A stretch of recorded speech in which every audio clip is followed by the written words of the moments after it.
C'est l'heure où l'arc-en-ciel se lève. Sur Canal M, c'est l'épisode 72. Au sommaire aujourd'hui, une délégation d'anciens combattants et d'anciennes combattantes visite des lieux importants de la Première Guerre mondiale. C'est un grand moment de réconciliation. Connaissez-vous Frédéric Hardy? Il a été condamné aux travaux forcés en 1916 suite à une accusation liée à la sexualité. Il a été rappelé au front pour mourir au combat en 1917 et combien d'autres comme lui? On en parle avec Sean Dern, qui est un expert dans la matière. Et à notre segment Transcontinent Queer, on fait le tour du pays sur les fronts queer et trans. L'heure où l'arc-en-ciel se lève du 15 avril 2024. On a du front, tout le front qu'il faut pour vous informer. Vous écoutez L'heure où l'arc-en-ciel se lève avec Denis Martin Chabot.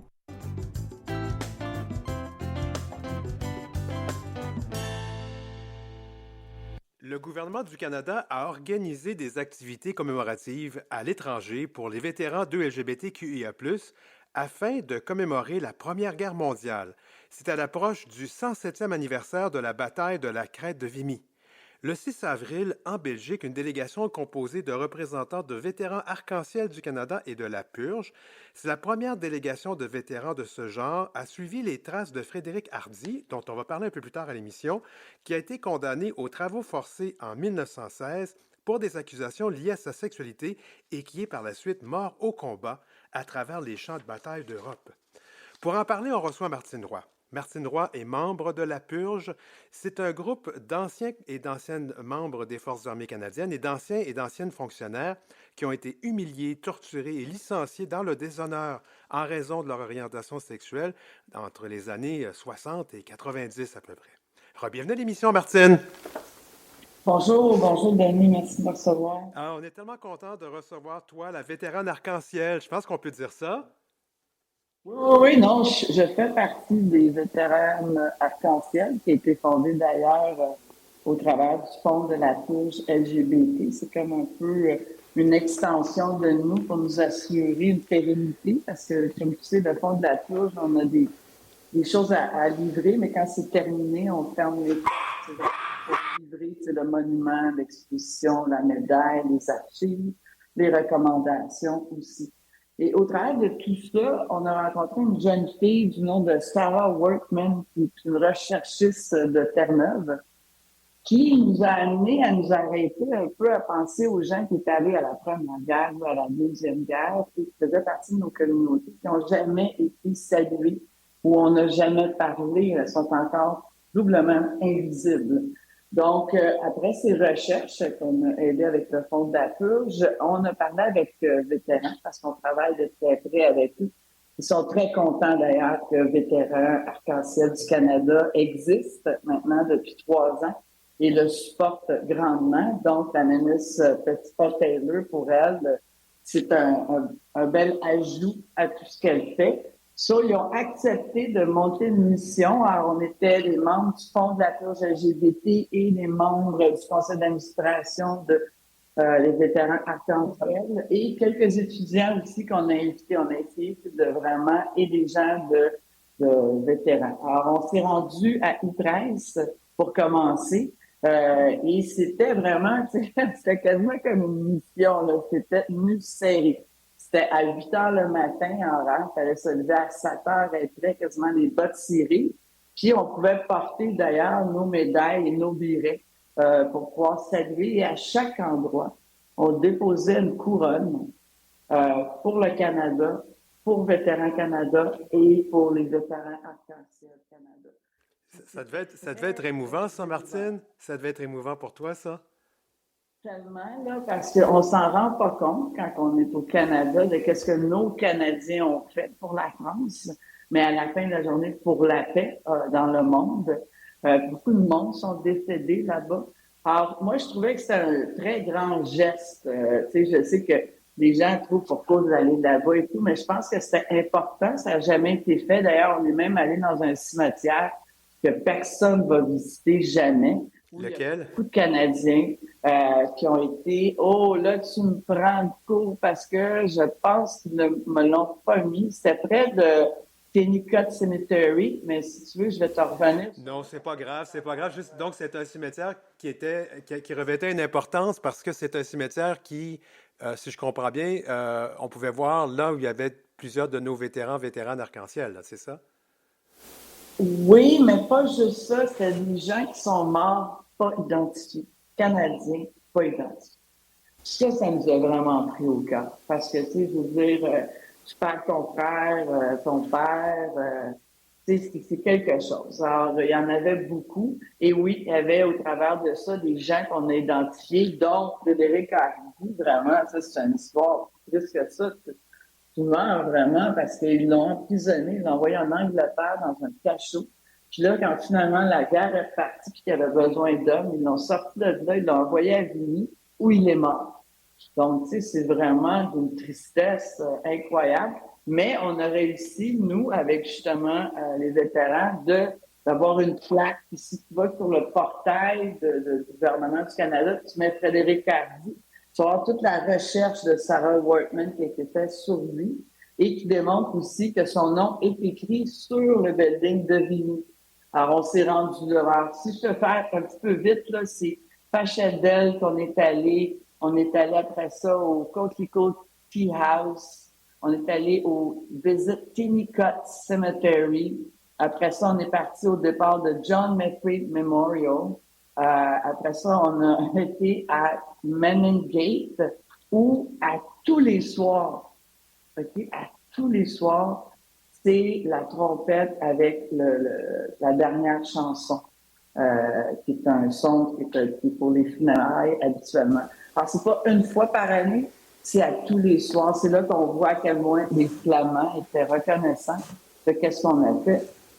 Après ça, on est allé à Poperinghe Death Set, où on a vu l'endroit pour les exécutions, où des femmes, justement, beaucoup de femmes dans ce temps-là étaient exécutées parce qu'elles ne se mariaient pas ou elles sortaient justement Oh, du lot. quelle horreur! Donc, ah non, c'était vraiment. Après ça, on est allé au Talbot House. Ça, c'était particulier parce que le monsieur Talbot, c'était un aumônier qui avait ouvert une maison où tu ne buvais pas d'alcool, mais tu peux aller te reposer. Il y avait un piano, il y avait de la lecture, il y avait toutes sortes de choses. C'est devenu très connu. Puis ça aidait justement quand les gens se promenaient d'un front à l'autre. Après ça, on est allé au Hill 70 Memorial, qu'on est allé visiter, puis après ça, on est arrivé à Vigny. Laissez-moi vous dire, Vigny, c'est quelque chose. Et on est tombé le même soir qu'il y avait justement une soirée à la chandelle pour les Canadiens à Vigny avec les amis du monument canadien. C'est aussi très, très particulier. Moi, je vous le dis, je sais pas, c'est un peu spirituel, mais je sentais les gens sous mes pieds qui ont donné leur vie. Alors, ça m'a beaucoup touchée. Moi, j'ai dû revenir au Canada, mais la mission, elle a continué.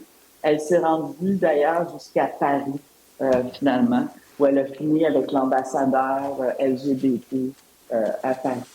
Donc, c'était une mission, pour ça que j'étais un peu épuisée aujourd'hui, parce que c'était très serré. Ça paraissait que c'était des militaires qui avaient monté ça. Mais pour nous, c'était important que le Canada, c'est quelque chose, là, Ouais, les amis. Moi, en tout cas, je trouve que c'est quelque chose.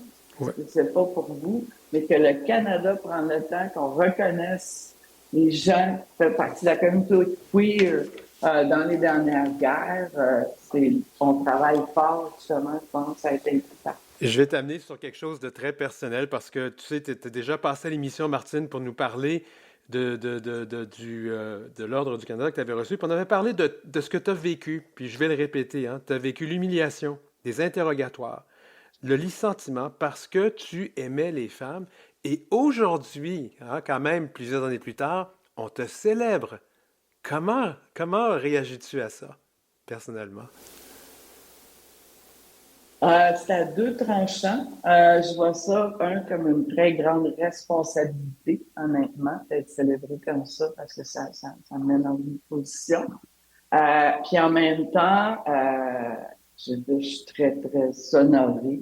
J'ai une gratitude immense.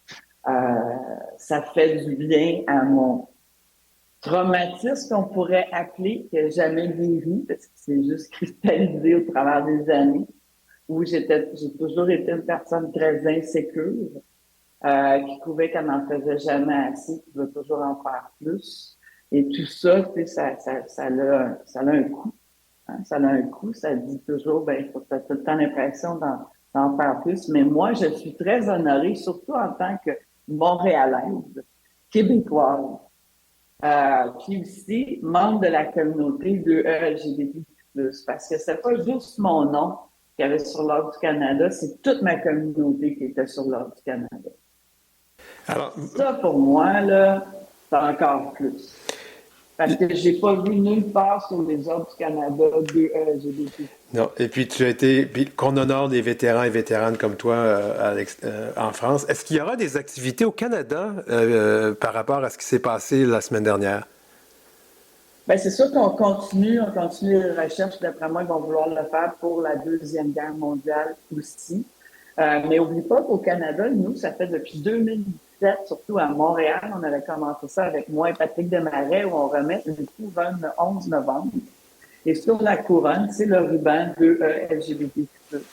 Maintenant, on le fait à Halifax, on le fait à Ottawa, on le fait partout. Puis si dans une des villes que les gens nous écoutent présentement, que ça soit Québec, Sherbrooke et tout, veulent le faire, les vétérans arc-en-ciel du Canada vont payer pour cette couronne-là, vont vous mettre en contact avec la Légion dans la région où vous êtes, et vous allez pouvoir honorer, vous aussi, les anciens combattants et les vétérans qui faisaient partie de la communauté de LGBT+. C'est ça l'idée, c'est de s'inclure partout parce qu'on est inclus partout. Et moi, c'est ma mission dans la vie, c'est vraiment que ça soit même à la Banque TD, comme tu as dit, de m'inclure, de dire qu'on fait partie des affaires, que le Fonds de la Purge, qu'on va créer un monument, une exposition, que d'avoir les vétérans arc-en-ciel du Canada, c'est-à-dire on s'inclut dans les légions. On n'a plus beaucoup de temps, mais j'aimerais qu'on parle justement de la purge. Je sais que vous avez un projet de monument. C'est rendu où ce projet-là? Bien, la première pelletée de terre est le 1er mai. Ah, j'ai un scoop! En courant, ben oui, c'est un scoop. Puis l'invitation, elle a sorti hier, d'ailleurs. Donc, la première pelletée de terre va être à Ottawa le 1er mai, à 4 heures en après-midi. Mais c'est pas là qu'on lance le monument. Là. C'est vraiment... On commence le bâtiment, la construction, puis, tu sais, 11 mètres, là, moi, c'est drôle, tu l'as sur plan et tout, mais quand j'étais à Vigny, ces monuments-là, ils ont 11 mètres, c'est énorme. Ce monument-là va être vraiment gros. Il est pour toutes les communautés de LGBTQ+. C'est un cadeau du fond de la purge LGBT. C'est sûr que ça va en parler, mais ça parle de toute notre histoire jusqu'à aujourd'hui. Ça va être un monument exceptionnel. Je suis très, très, très, très, très excitée par rapport à ça. La même chose avec le Musée des droits humains. La première niche va sortir à la fin mai à Winnipeg. Mais comme j'ai déjà dit, on ne va pas tous à Winnipeg. Moi, c'est important que ça soit accessible à tout. Donc, il y a 2 expositions qui vont sortir de ça. Une grosse qui va se promener dans le musée, puis une autre plus petite qui va pouvoir se promener dans des consulats ou des endroits plus petits pour qu'on puisse tous le voir. Ah, Martine, c'est toujours plaisant de te recevoir à l'émission. J'espère te revoir très bientôt. Merci beaucoup d'avoir été là avec nous. Mais ça me fait plaisir. À bientôt. À bientôt.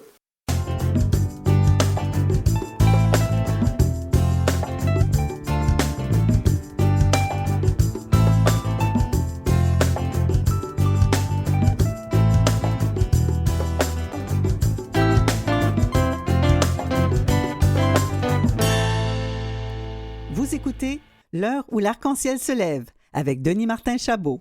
Donc, j'aurais voulu vous le dire avant, mais je le dis maintenant. Cette entrevue a été préenregistrée chez moi avec mon mini-studio et je me rends compte que les meilleurs studios, c'est pas l'épreuve des chiens qui viennent japper. Et le son, ça avait l'air très bon, puis c'était plus aussi bon que c'était, mais bon, on va apprendre à mieux utiliser ce système-là à l'avenir. Le prochain invité s'appelle Sean Dern. Il a cofondé Secret Agents ou Agents secrets. Enseignant aussi en journalisme à l'Université Concordia à Montréal, animateur de Queer Legends, un oral history podcast. Et donc, c'est quelqu'un qui raconte beaucoup de choses. Bonjour, bienvenue à l'émission, Sean. Bonjour, bonjour, enchanté. Ça fait Alors, plaisir. oui, alors comme c'est la première fois qu'on parle avec toi, je vais te demander quels pronoms et quels accords on doit utiliser. Il va être correct pour moi. He, Parfait. him, comme on dit en anglais. Il, lui. Heal him, oui, pas de C'est problème. ça, c'est Hill. Écoute, je vais aller tout de suite au cœur de l'action. Pourquoi on t'a invité? Parce qu'on a mentionné le nom de quelqu'un tout à l'heure dans cette entrevue qu'on a fait avec Martine Roy. On a mentionné le nom de Frédéric Lee Hardy et on a aussi mentionné le nom de Ross Hamilton. Alors, ben, écoute, je pense que allons-y avec cette première question. Frédéric Lee Hardy, c'est qui? Ben, Frédéric Lee Hardy, c'est un jeune qui a décidé d'aller se joindre aux militaires en 1914 à peu près. Il y avait 15 ans. Il vivait à Brandon, à Manitoba, mais il était né en Ontario, je crois. Euh, quand il est, quand il a passé aux guerres, la Première Guerre mondiale, il se trouvait en Belgique et il a rencontré un autre gars, un Français qui s'appelait Albert Goulet. Et ils ont été découverts, je veux dire, comme dans un petit champ près de leur camp. Là, tu imagines un champ plein de fleurs, whatever. Là. Et ces deux gars-là étaient tout calmes ensemble. Et tout à coup, il y avait comme 5 soldats qui sont venus et ils ont été attrapés et arrêtés. Um, c'est pas juste son affaire, vraiment. Là, son histoire est un peu triste. Là. Il a été découvert, ses activités sexuelles ont été racontées devant tout le monde, là, tous les soldats dans son camp. Là, et c'était comme les, les officiers en charge, il y avait des responsabilités judiciaires en même temps d'être en charge des soldats. Et normalement, ces gens-là n'avaient aucune expérience avec les choses juridiques. Et lui, ben, il était trouvé coupable.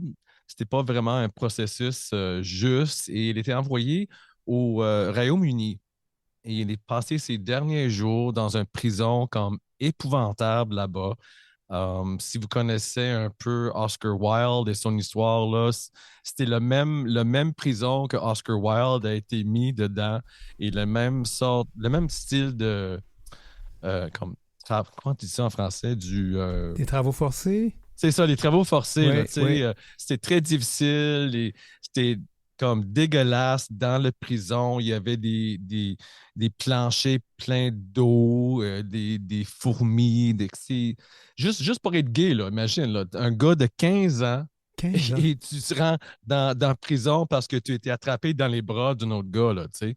Et c'était vraiment épouvantable pour lui. On monte Et en 1916, mais cela dit, c'est quand même hein, un petit peu plus que 100 ans. Hein, quand, à cette époque-là, on nous jetait en prison.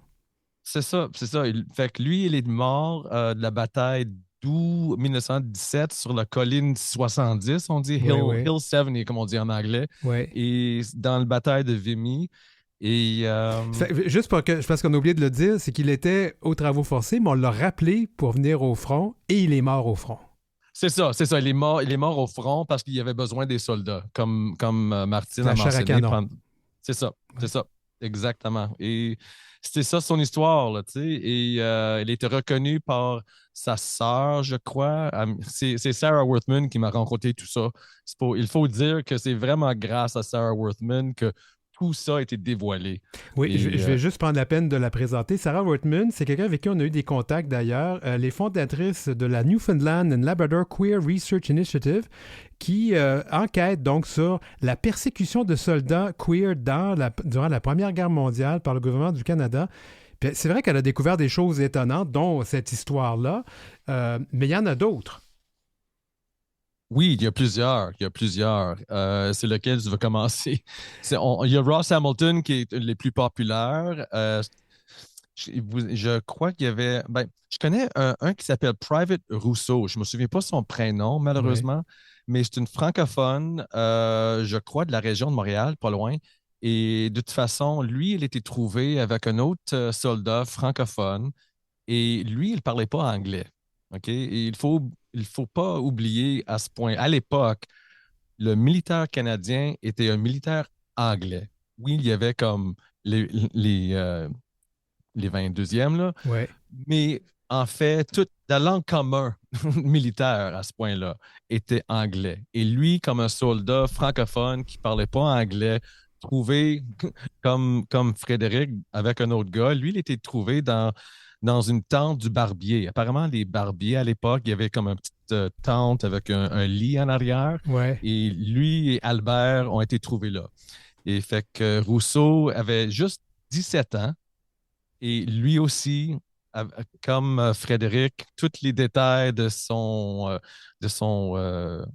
baise, si on peut dire ça sur la Ouais. radio, je m'excuse, Ouais, ouais, a ouais. été dévoilé devant tout le monde. Là, Bon, ici, on peut et parler de baise, on peut parler de sexe, en autant qu'on demeure. c'est la première fois que je suis Oui. sur les ondes francophones, fait que je fais mon possible. Mais Mais c'est lui, très là, bien. c'était tellement triste pour lui parce qu'il ne parlait pas anglais. Tu sais. Et imagine d'être dans un processus, un procès juridique, tout en anglais. Il était obligé de dire qu'il était coupable là, et encore jeté en prison. Et comme l'autre, il avait besoin des soldats à la fin, fait qu'il était remis au front. Ah. C'est ça, les front lines, Ah oui, c'est ça, retourné au front, puis ils sont les morts au fronts. combat. Est-ce que lui, il est mort au combat aussi? On ne sait pas, hein, Ross? Ross, non. Non. Pas Ross, Ah, parce que moi, mais tu me parlais je te parle d'un autre soldat, Ouais, M. Rousseau. Rousseau. On Il les y avait mêle un petit juste, peu, je suis désolé, là, c'est ma faute, ben, ça. Ouais. il y avait plein de soldats.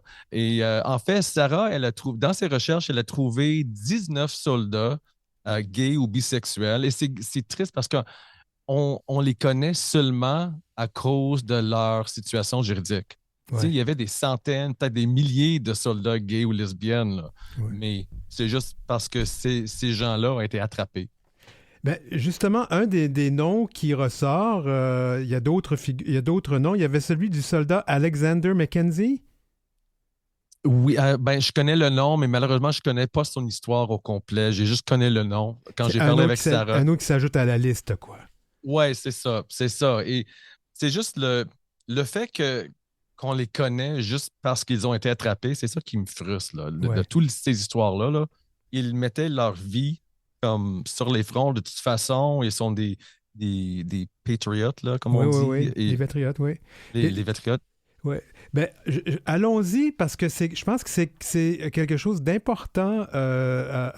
Puis je pense qu'il y a même une histoire de timbre qu'on veut avoir. L'histoire fascinante de Ross Hamilton. C'est vraiment. Moi, je suis allé lire sur lui. Je vais te laisser raconter l'histoire. Ben, qu'est-ce que tu as aimé le plus de son histoire? Ben, que c'était un entertainer. C'était quelqu'un il faisait des spectacles hein, pour divertir les gens dans les forces. Et Ouais. bon, je pense que si j'ai compris, c'est bien en femme de temps à autre. Mhm, mhm. Mhm. Ben lui, il venait de Nouvelle-Écosse, d'une petite ville qui s'appelle Pugwash, si Oui, je me je connais souviens bien. J'ai bien. vécu en Nouvelle-Écosse, oui. J'ai de la famille qui vient de là-bas aussi. Et j'ai même été pour un mariage à Pugwash, Ouais. juste à côté de Anne-Marie. Anyway, c'est une autre histoire. Euh, il était la voisine à côté. On est Anyway, vraiment queer, Ross, toi puis moi. Anne-Marie, on est tous les deux amateurs, j'imagine. Hein? Bon, OK, on continue. oh Allons-y my sur God, Ross Hamilton. c'est ton affaire. OK. Ross était un. J'espère que c'est le bon. J'ai checké sur Google. Là. Brancardier, c'est un stretcher bearer, Oui, comme on oui, c'est dit. ça. OK. Ross était brancardier pendant la Première Guerre mondiale. C'était un job comme très dangereux. Il faisait également partie d'une troupe des concerts qui s'appelle The Dumbbells. Puis les Dumbbells a été créé comme juste avant Vimy encore. Il y avait plusieurs groupes. J'imagine qu'il y avait des groupes de concerts. Je ne sais pas si ça traduit bien, là, mais j'imagine qu'il y avait des versions francophones aussi. Mais je ne les connais pas. Mais Ross, il a créé son personnage Marjorie. Et comme si les gens checkent sur Google là, les images de Ross Hamilton, toutes ses jupes et bijoux étaient faites grâce aux les tantes. Il utilisait des rosaries pour faire des bijoux, etc. Et c'était vraiment spécial. Et son personnage est devenu comme tellement populaire et connu. Il a fait des spectacles à New York, éventuellement sur Broadway. Il a fait des spectacles devant les rois et les reines en Europe, là, Belgique, en Bretagne aussi.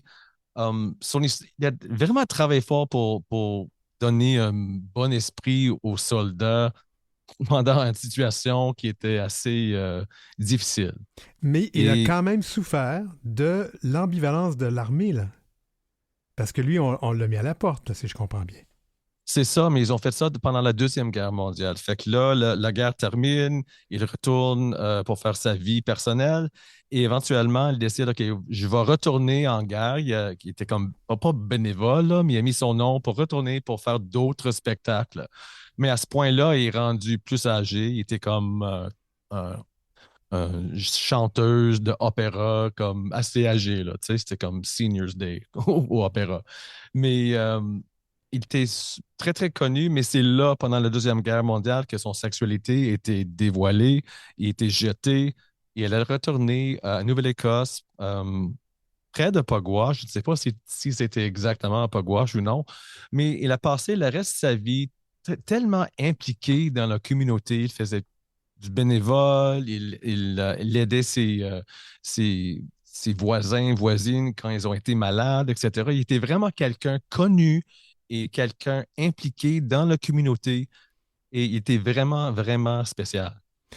Écoute, c'est fascinant, puis il nous reste plus beaucoup de temps. J'aimerais quand même parler du fait que rapidement, il y a une campagne pour qu'on fasse un timbre-poste à la mémoire donc de Ross Hamilton. Ben, oui, c'est vrai, c'est grâce à Mika Van Volpen qui fait ça aussi de Nouvelle-Écosse. Son père a connu Ross Hamilton personnellement et ces deux-là vont faire partie de mon balado qui s'en vient sur le même sujet.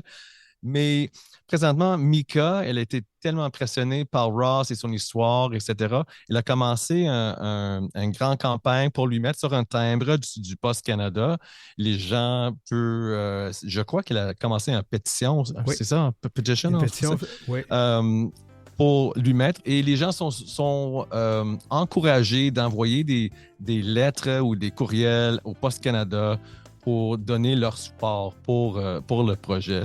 Je ne sais pas si c'est une campagne officielle, là, mais je sais qu'il y avait bien d'intérêt des Oui. autres médias. Et c'est ça. Nous aussi, on va s'intéresser à ça. Sean, on va certainement te réinviter pour parler justement de ton podcast Queer Legends and Oral History Podcast. Je pense que ça serait important qu'on discute de ça. Merci d'avoir été avec nous.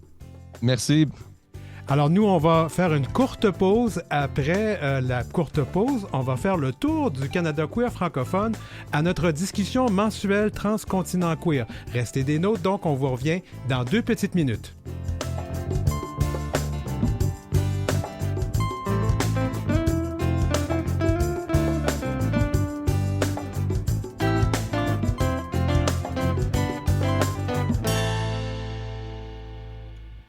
Ici Marie Lalande. Vous écoutez L'heure où l'arc-en-ciel se lève avec Denis Martin Chabot. Eh bien, nous, on s'en va faire le tour du Canada pour prendre des nouvelles queer francophones. Transcontinent queer. Enjeux et réalités queer d'un océan à l'autre. Bonjour tout le monde. Eh bien, notre discussion mensuelle sur les enjeux et les actualités queer et trans avec nos collègues d'un bout à l'autre du pays, ça revient aujourd'hui.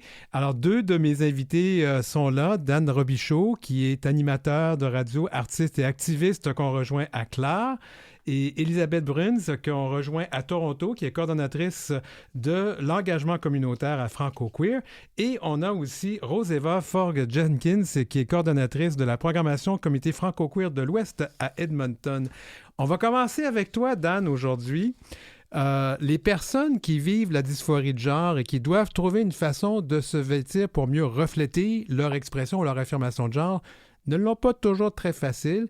Ah, il y a une ressource qui a vu le jour en 2022 chez vous, en Nouvelle-Écosse, et qui prend sa place dans nos communautés. Ça s'appelle le Transformation Closet. C'est quoi ça?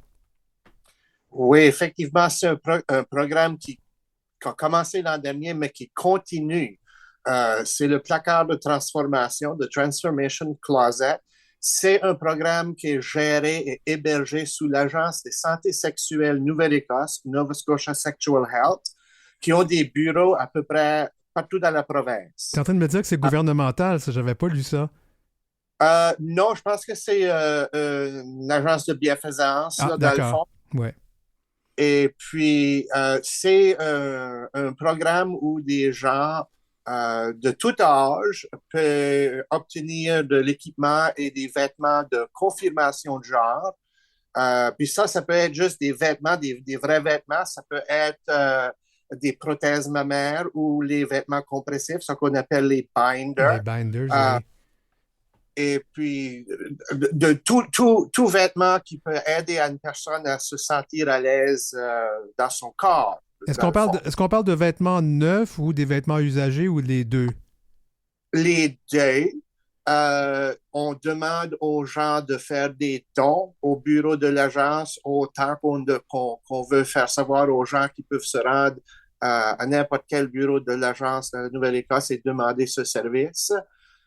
Et puis, depuis l'automne de 2023, l'année dernière, il y a un coordinateur qui a été embauché pour assurer la supervision du programme. Ça fait qu'il y a une personne à temps plein qui s'occupe de gérer ce programme-là. Puis les gens peuvent accéder au programme en personne dans les bureaux de Sexual Health Nova Scotia ou même faire une commande en ligne. Ça fait que le programme a un site web où on peut remplir un formulaire et faire sa demande comme ça ou par email. Et j'imagine Euh, que c'est pas trop cher non plus parce qu'il faut savoir que beaucoup des personnes qui se trouvent dans ces situations-là ont aussi pas tant d'argent que ça à dépenser, hein. Effectivement. Et bien qu'on parle point du prix dans les ressources qui sont disponibles, je suis certain que c'est destiné aux personnes qui ont peut-être des plus faibles revenus, mais c'est ouvert à tout le monde.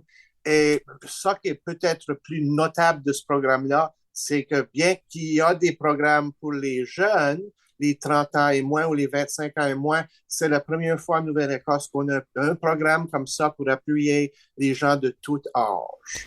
Moi, je serais curieux de savoir, je vais demander à mes deux autres participantes, Elisabeth et Roseva, est-ce que ça existe chez vous, ce genre de ressources? Comment ça fonctionne? Oui, merci, Denis. C'est je vais répondre Oui, pour vas-y. moi, mon point en Alberta, à Edmonton spécifiquement. Donc, il y a le Pride Center of Edmonton qui ont un community closet et un programme d'échange de binder. Alors, le community closet ou le garde-robe communautaire, c'est pour n'importe qui. Ils ont fait, c'est vraiment bien comment ils ont arrangé ça. On dirait comme si tu étais un magasin. Puis là, tu peux choisir des vêtements qui sont usagés, que des personnes qui font une transition, qui veulent des vêtements qui vont confirmer leur genre. Ils ont accès à ces nouveaux vêtements-là. Alors, ça, c'est vraiment fantastique parce que c'est la façon que c'est organisé, tu sais, c'est pas, on dirait dans un magasin, ça fait beau, ça fait le fun, il y a des places où est-ce que tu peux aller te changer. Um, mais c'est gratuit. Et il y a aussi leur programme de Binder Exchange où est-ce que c'est des personnes que, tu sais, peut-être que eux autres, ils ont plus besoin de leur binder, leurs vêtements de compression qu'ils peuvent, tu sais, qui vont donner. Puis que là, d'autres personnes qui ont besoin peuvent aller regarder la sélection qui existe. Puis, c'est ça, puisque nous autres, on est un organisme francophone, puis il y avait un jeune qui est venu me parler puis dire, tu sais, moi, je viens juste de déménager où est-ce que en Alberta, je parle pas l'anglais. Est-ce que tu pourrais faire la traduction pour moi? Alors moi, je suis allée avec un jeune. On est allé au Pride Center pour aller trouver des vêtements de compression tu sais, qui fonctionnait pour lui.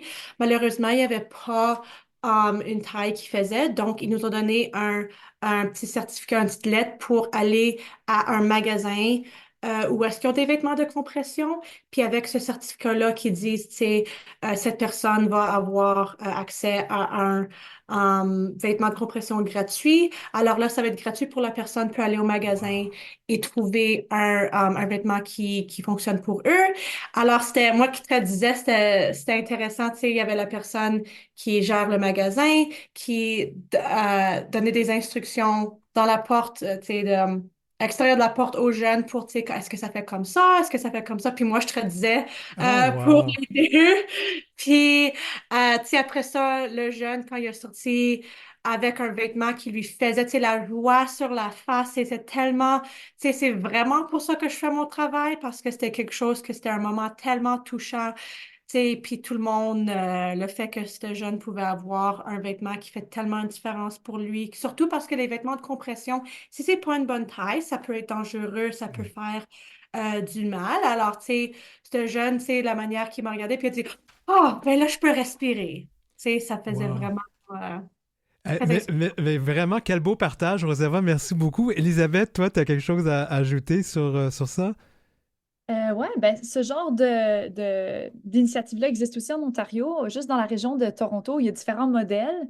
Il y a un groupe qui s'appelle Binders Out, qui est comme un collectif grassroots qui facilite l'échange de vêtements de compression entre des gens, comme tu disais, Roseva, qui en ont plus besoin et les personnes qui en ont besoin.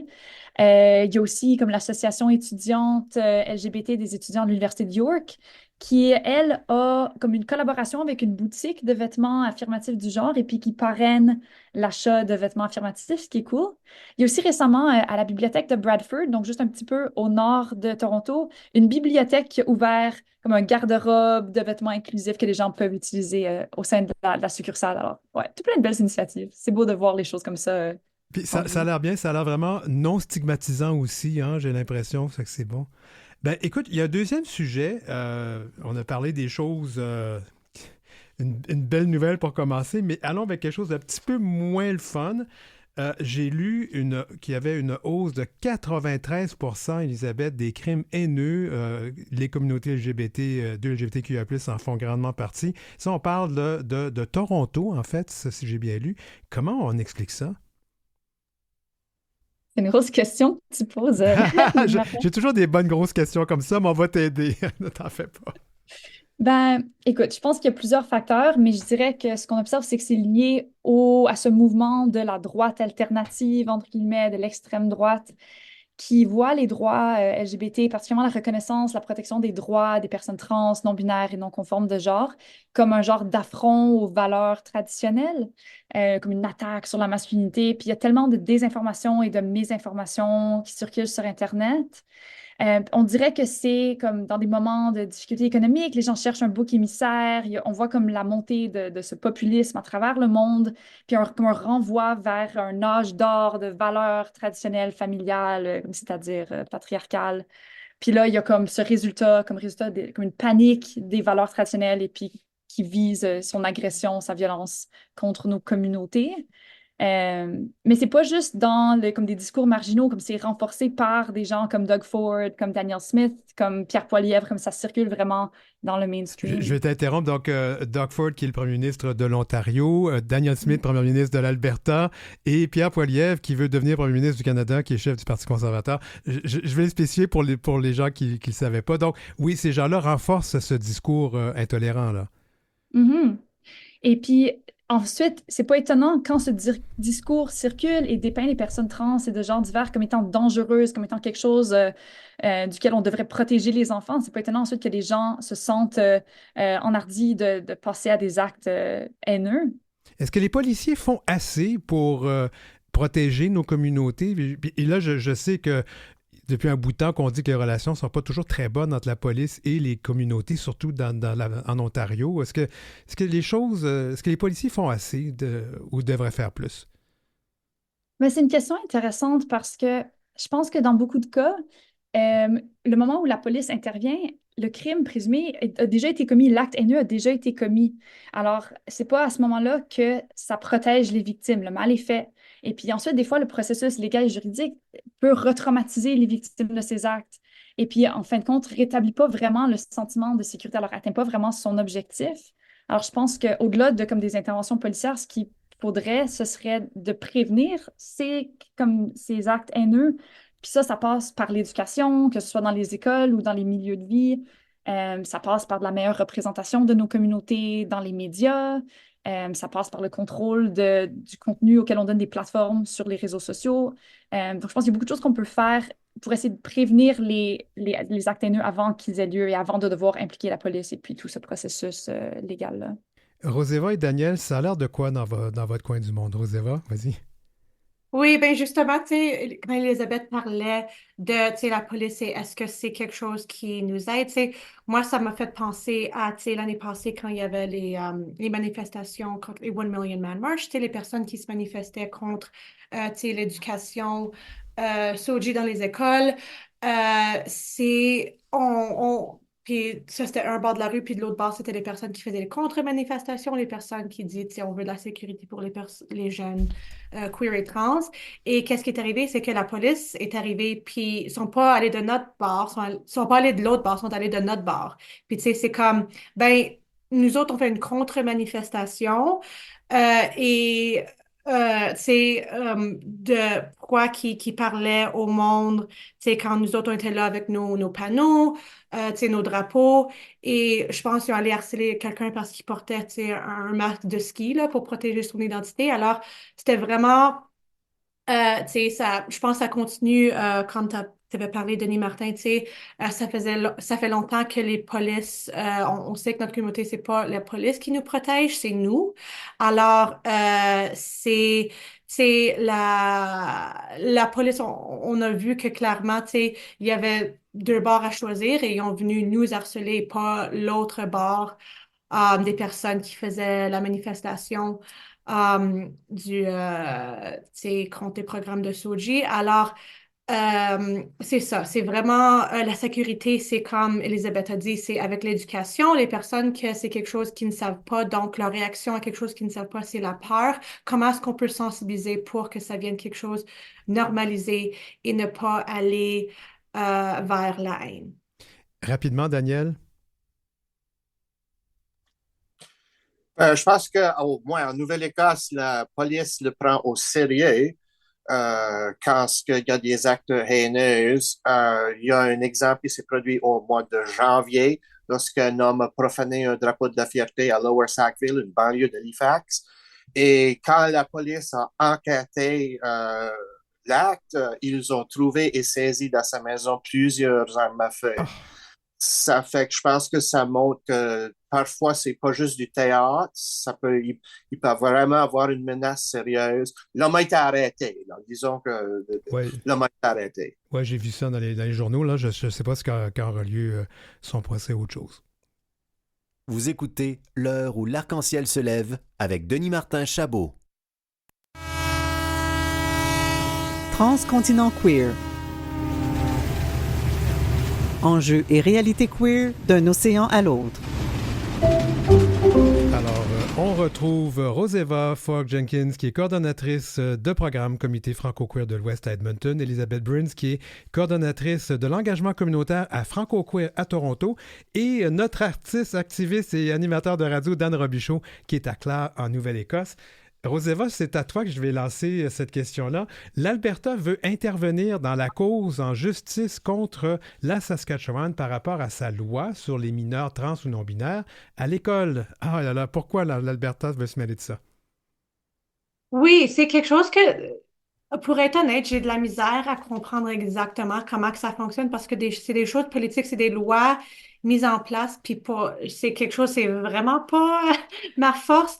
Mais ce que je comprends, c'est que puisque la Saskatchewan c'est, veut que ils ont une loi qu'ils veulent mettre en avant pour que les jeunes ne peuvent pas s'appeler un différent pronom. Aussi, il se fait appeler un différent pronom à l'école que les parents doivent savoir et avoir le consentement des parents. Et Danielle Smith, qui est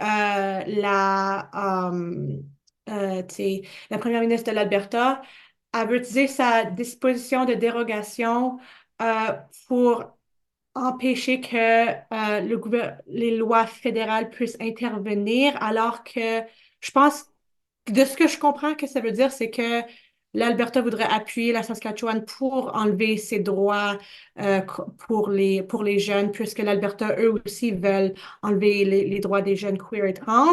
Alors, c'est de ce que je comprends, mais si quelqu'un comprend mieux comment que ça fonctionne, s'il vous plaît, corrigez-moi. Non, je pense que tu as très bien expliqué. Effectivement, l'Alberta veut s'impliquer parce qu'elle croit vraiment que c'est la défense de l'autonomie provinciale qui est là-dedans.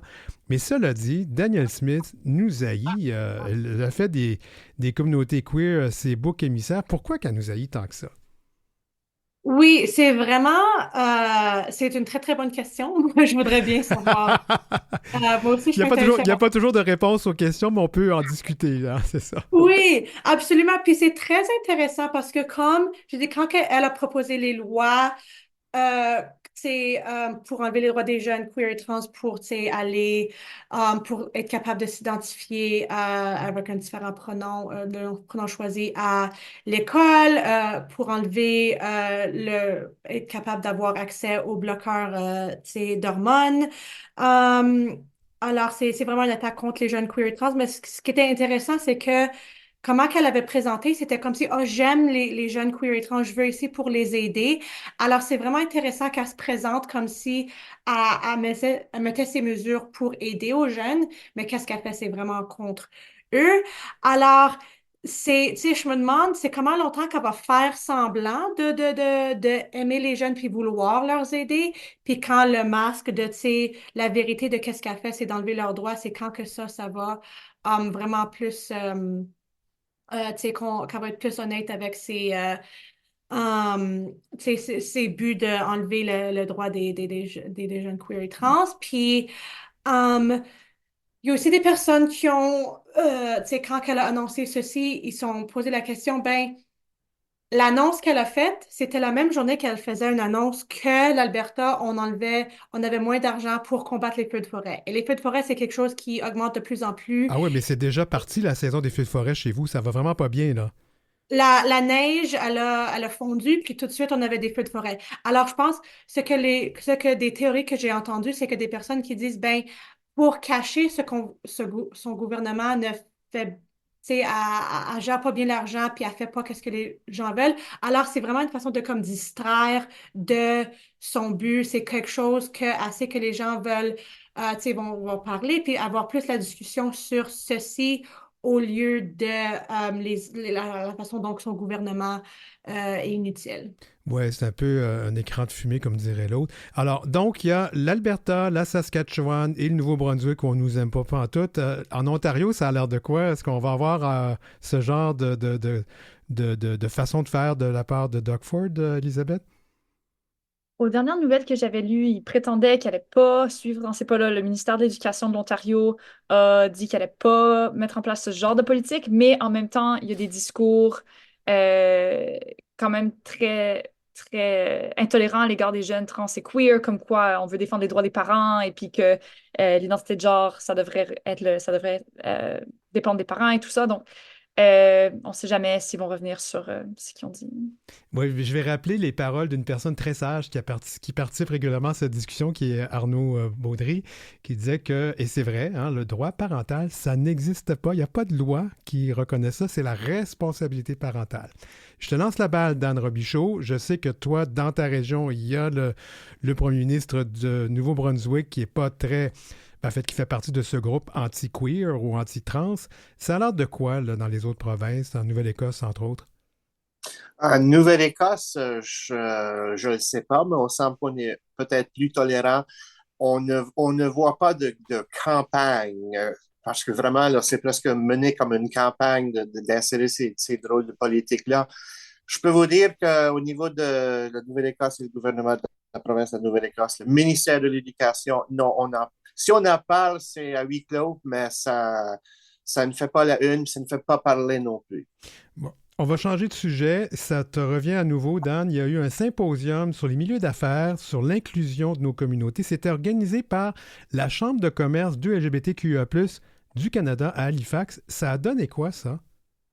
Oui, c'était le 26 mars dernier, puis c'était un symposium des affaires queer à Halifax. C'était plus ou moins un espace d'apprentissage et réseautage.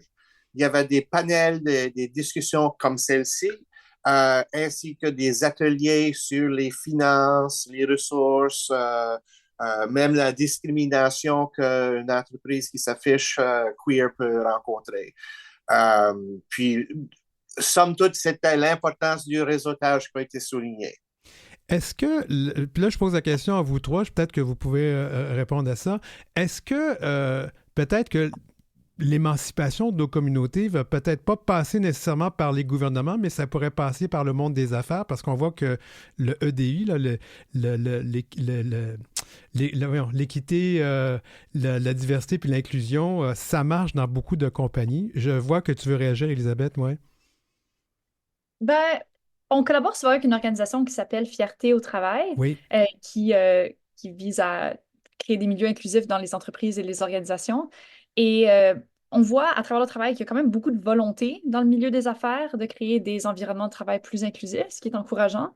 Mais je suis pas 100% certaine que ça se traduise dans les faits.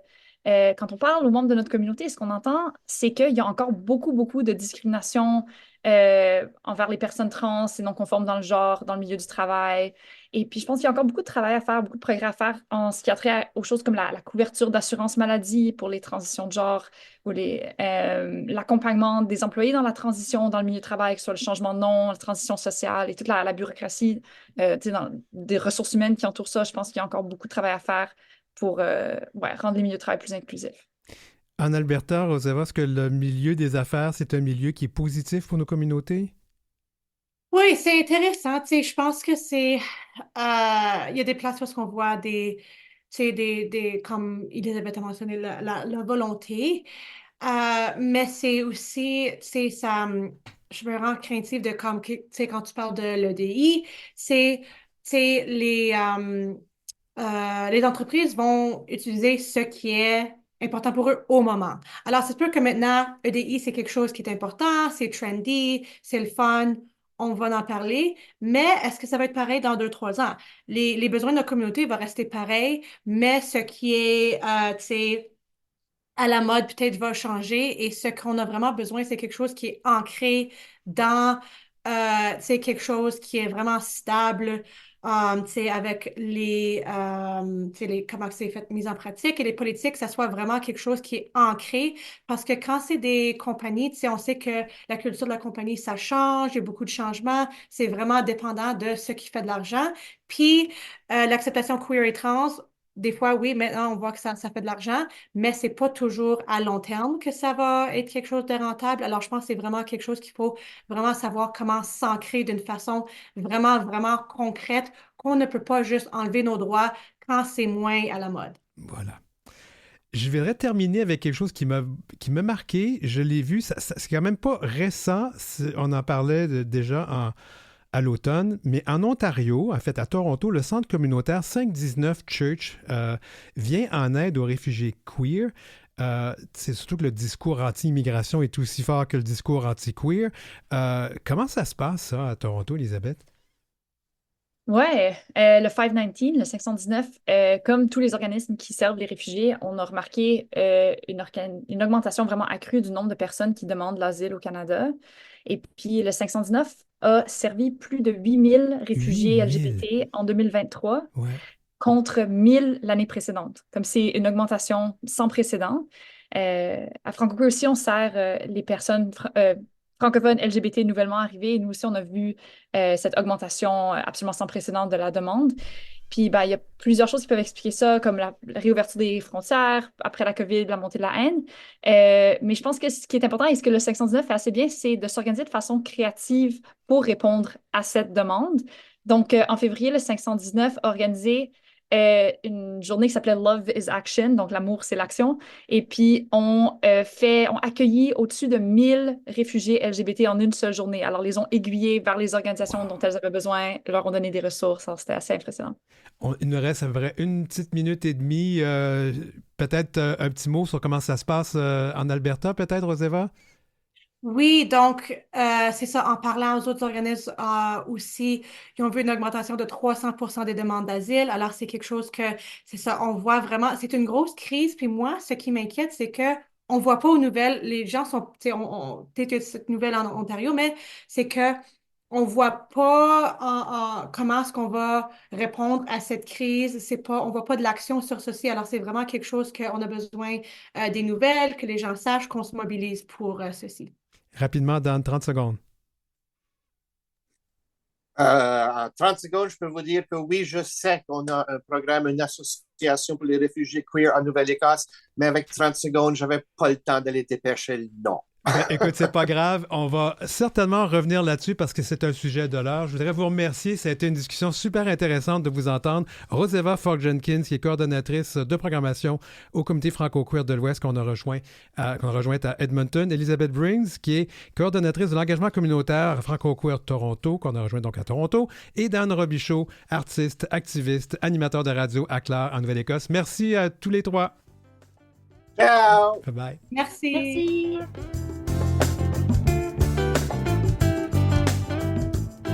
Pour joindre l'équipe, écrivez-nous à heureciel@gmail.com. C'est heureciel en un seul mot et en minuscule, @gmail.com. Suivez Denis Martin Chabot sur Facebook ou Instagram à @dmchabotauteur.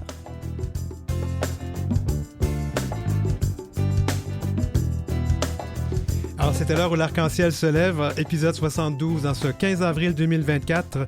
Merci à Marie Massé, Godéric Trobe à la recherche, Maurice Bolduc à la mise en onde. Merci à Julie Curley pour la musique, le thème musical. Gerly Omelette, chef de contenu numérique, Jean-Sébastien Laliberté, chef de diffusion, Philippe Lapointe, directeur d'antenne, et Marjorie Théodore, présidente et directrice générale de Vues et Voix et Canal M. Je m'appelle Denis Martin Chabot. À la semaine prochaine!